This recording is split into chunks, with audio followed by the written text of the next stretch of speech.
Alrighty. Well, it's New Year's Day, 2024, and what better way to start 2024 than with some speculation about the people who we are being ruled by? There's Rocky. He's ruled by nobody. He's his own boss. He is, for the most part. I occasionally tell him what to do, and occasionally he lets me. But that's about it. Every so often he'll actually listen to me. But anyway, other than that, he's his own man. Good for him. Good for him for being his own man.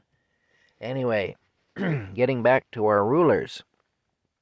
One thing that seems to be a common thread amongst our rulers is a certain kind of abuse of children. And I think you all know what I'm talking about. If I come out and say it, I'll get into some trouble here. So they'll take the video down and probably do all kinds of crap to me. So anyway, I can get the message across without actually coming right out and saying it. You know what I'm talking about. A certain kind of abuse involving children. Now, our Prime Minister here in Canada, I was just watching another YouTuber who's a Canadian by the name of Common Sense Carl. That's his name on the channel. That's not his real name, but it's the name he goes by on his channel. And he's pretty smart, and he sees things as they are. And he was talking about this, and it got me to thinking, and I thought about this before, but it got me to thinking right now about it. And yeah, our Prime Minister used to be a drama teacher. Briefly. He was briefly a drama teacher. He left the school where he was teaching in a very upscale area of Vancouver, British Columbia. He left. There was a private school. He left there under really. The circumstances were pretty, not good, I'll just say. And allegedly, we have to say allegedly because he was never charged and never convicted, so technically he's to be considered innocent of all accusations. But allegedly, a non-disclosure agreement was made for over $2 million with a student's family, with a female student's family, 14-year-old female student, in exchange for their silence with regard to her father allegedly coming home unexpectedly and finding Justin Trudeau, allegedly in his daughter's bedroom. Yeah. Anyway, her teacher in her bedroom, allegedly. Then we have the alleged accusations against the American president, Joe Biden, who allegedly took allegedly inappropriate showers, allegedly, with his daughter until she was 12 years old, allegedly. There's the whole Jeffrey Epstein debacle. All that, that the man who apparently hanged himself in jail. There's a whole bunch of issues with that story. For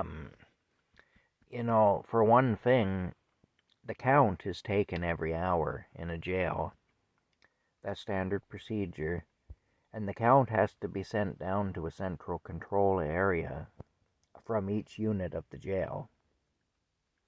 If for some reason they don't receive a count from a specific unit, then what they'll do is they'll first try to contact the staff on that unit and say, hey, we didn't get your count. If they can't get a hold of the staff by phone or by walkie-talkie or whatever, then the next step is that they'll send a delegation up to the unit to find out what's going on, because for all they know, there may be an uprising in that unit. the staff up there may have been taken hostage. They may even be dead. Who knows? So they have to do they have to send somebody up there. And then if they find a locked unit and so on like that, if that were to happen and nobody's answering the door, basically, then what they do is they instigate a lockdown. They lock down the whole facility, and then they send a goon squad into that unit, because at that point they assume there's been an uprising. This is what they do.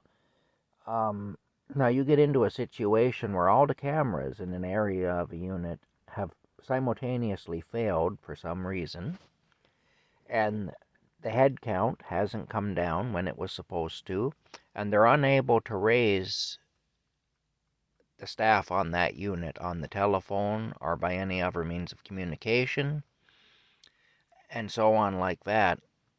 If you were running a jail, what would you think? What would you think is going on?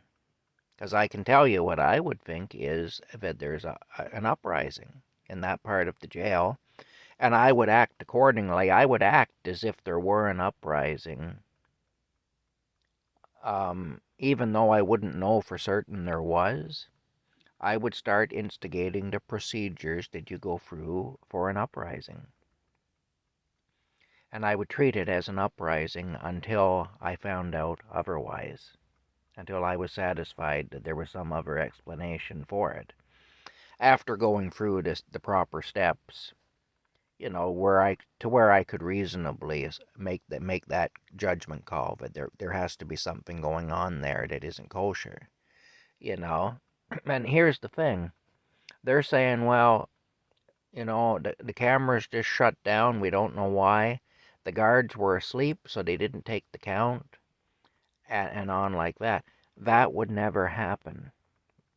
Because when that count didn't come down, it would instigate all these other things. And I know this for a fact, that this is what would happen. So, no, they don't just allow a situation like that to go on when they don't know why it's happening. They don't do that, They're going to try to make contact with the staff on that unit. Failing that, they're going to lock down the unit. They're going to lock down the jail, not just the unit. They're going to lock the whole facility down. That's what they're going to do. Nobody's going anywhere. Everybody's going to be locked in their cells, and the whole jail is going to be locked down. There's going to be no fooling around until they know why this is happening. Why has this unit suddenly went quiet? Why can we not make contact with the staff at this unit? Within the unit, why don't we know what's going on within the unit? Why are the security cameras suddenly not functioning? There's no way, because a jail isn't just one unit. It's a whole bunch of units in a central control area that runs the whole thing. And, as you can imagine, in the jail, they tend to be kind of security conscious. So, I mean, it doesn't make any sense what we're being told there, that story. He hanged himself, and it's just coincidence that the camera stopped working, and it's just because the guards fell asleep that there was no head count and done and so on. You'd have to be an idiot to believe that, really. Anyway, so there's that. And then if you notice, every time the list is going to be made public, we get a distraction. When Ghislaine Maxwell was on trial for her part in all that heinous stuff that went on, and people were going to be watching that, people would have been glued right to that, watching it. But what did we get? We got that stupid actor and his crazy wife or girlfriend or whatever she was there. Who was that? Johnny Depp and Amber Heard. Those two. Some obnoxious, washed-up old alcoholic actor and his batshit crazy woman going through their separation. And they presented us with that. And I swear there were script writers. I swear the whole thing was scripted. I could see them all now sitting in a room, What can we do next? What can we do for tomorrow? I know. We'll say that she took a dump on his bed. People will eat that right up. That'll keep people's minds right off this other Maxwell deal. And it did. People became preoccupied with that. People became preoccupied with this crazy dysfunctional situation between these famous people. And they forgot all about, it's like we'll distract them from the steak by offering them some tripe. We'll throw some tripe into the cage there, and they'll be so busy eating that they'll forget all about the steak that we promised them. That's basically what they did.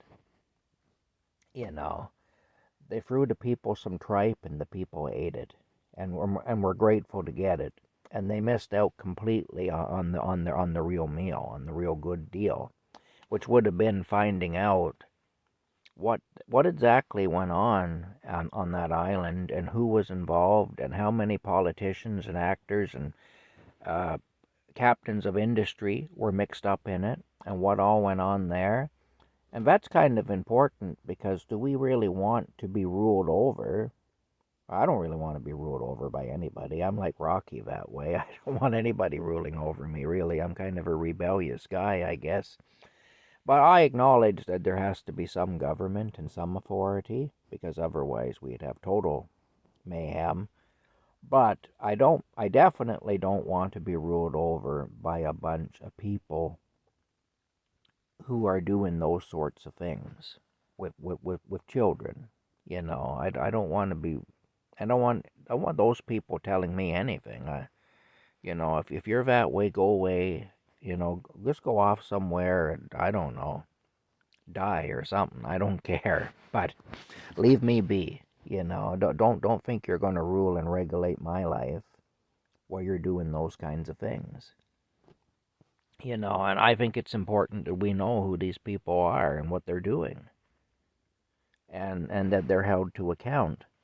But instead, we got this flying circus here of Johnny Depp and Amber Heard, and feces on the bed and all that business, all that ridiculousness,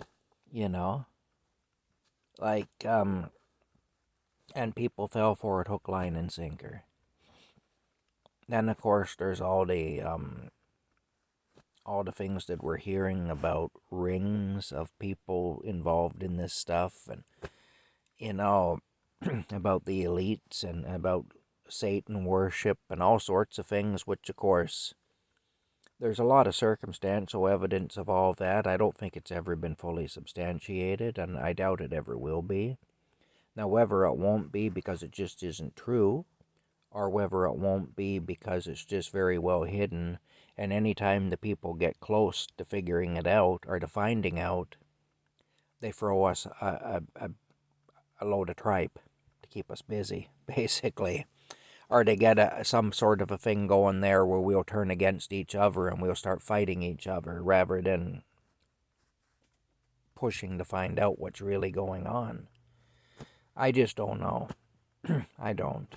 But I do know that there's enough weirdness and there's enough coincidence.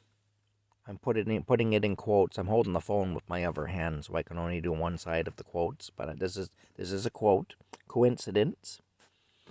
I never saw so much coincidence happen.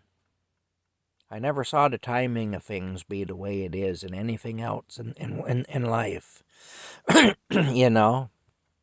I mean, personally, I'm not a huge believer in coincidence. I'm not saying coincidence never happens, but it seems to happen a disproportionate amount of the time when we're dealing with these sorts of people, these people in power. There's just too much. Now, on a separate topic, but sort of a similar topic, because it involves how we're getting screwed over, our Prime Minister here in Canada, as of April 1st, is going to raise our carbon tax another 20%. The truck that I bought, right now, today, if I was to fill that truck up from empty with gas, Gasoline, it would cost me nearly $200. It'd be the better part of $200 to fill that truck up from empty. I mean, how the heck am I going to do it? I already can't afford to put gas in that truck, and they're going to raise the cost of gas. They're going to raise the carbon tax another 20%. We got carbon taxes on top of carbon taxes on top of carbon taxes on top of environmental fees on top of carbon taxes on top of sales taxes. I mean, on top of fuel surcharges. It just goes on. I mean, and that's killing people. And even if you don't drive, it's hurting you because everything in the store that you buy is more expensive because of it. If you have to pay for heat for your home, that's more expensive because of it. And I mean, they're hiding behind this whole thing, well, again, I can't really say it, but, because they'll put something attached to my video. But it has to do with the earth and how we're apparently vermin who are destroying the earth by existing on it, and how we all have to be eliminated, or most of us do. I wonder if it ever occurs to people who think that that's all true, that they may just be trying to thin our numbers down because right now we outnumber them, and they're afraid of us because they know how badly they're messing with us, and we're starting to figure it out. More and more people are waking up to it, and that's got to make them really scared.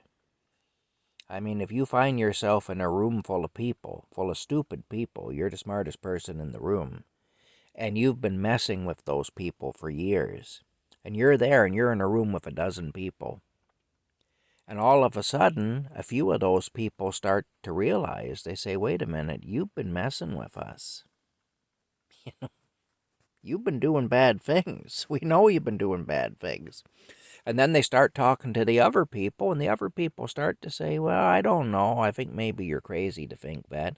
But then gradually they start saying, maybe you got a point and stuff. That'll make you pretty nervous if you're that person in that room that's been messing with these 12 other people.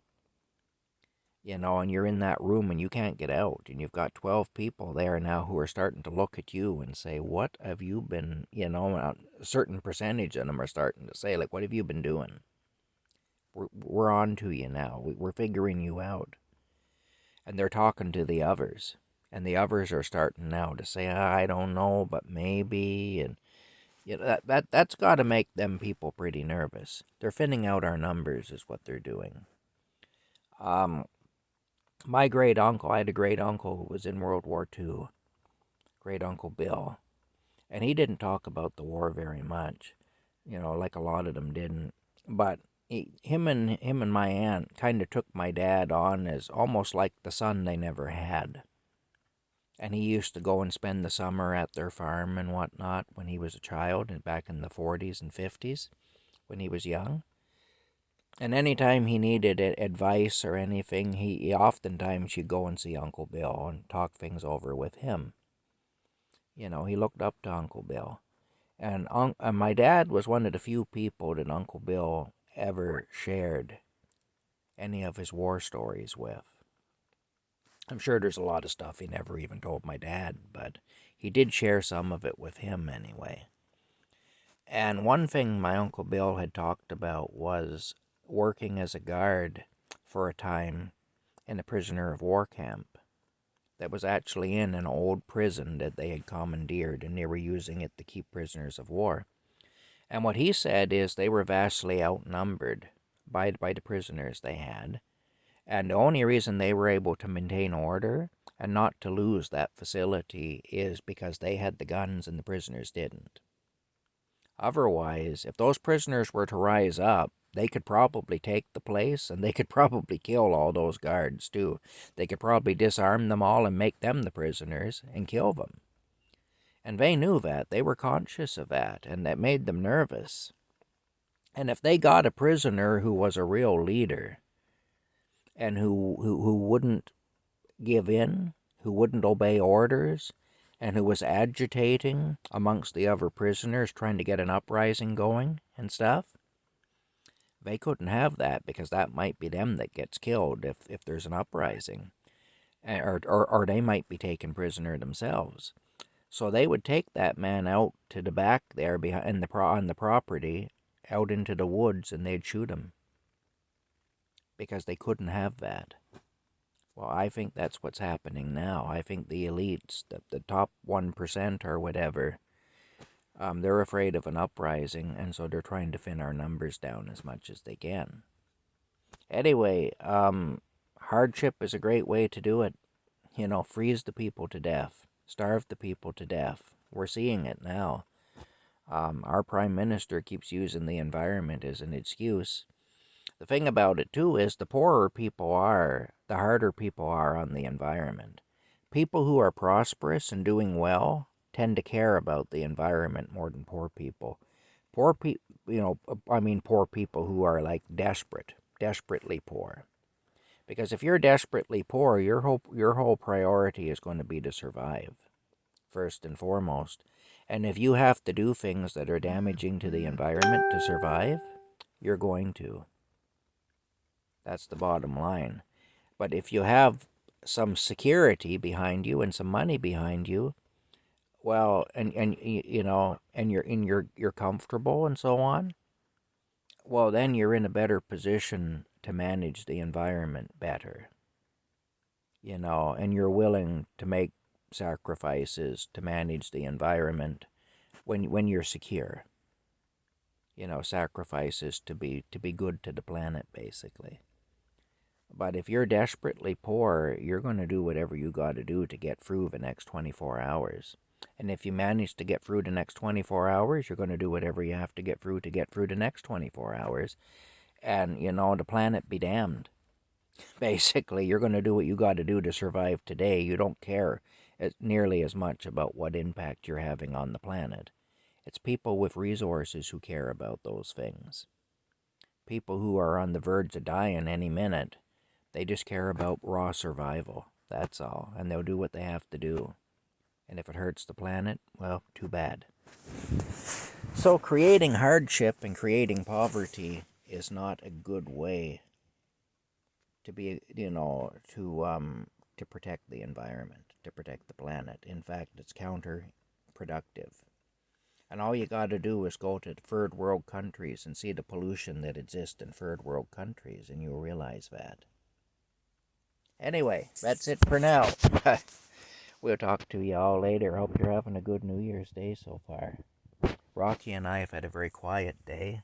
I've barely been out of the bed, although that's not right of me. I should be getting out of the bed and doing some stuff, and I'm going to have to do some stuff shortly.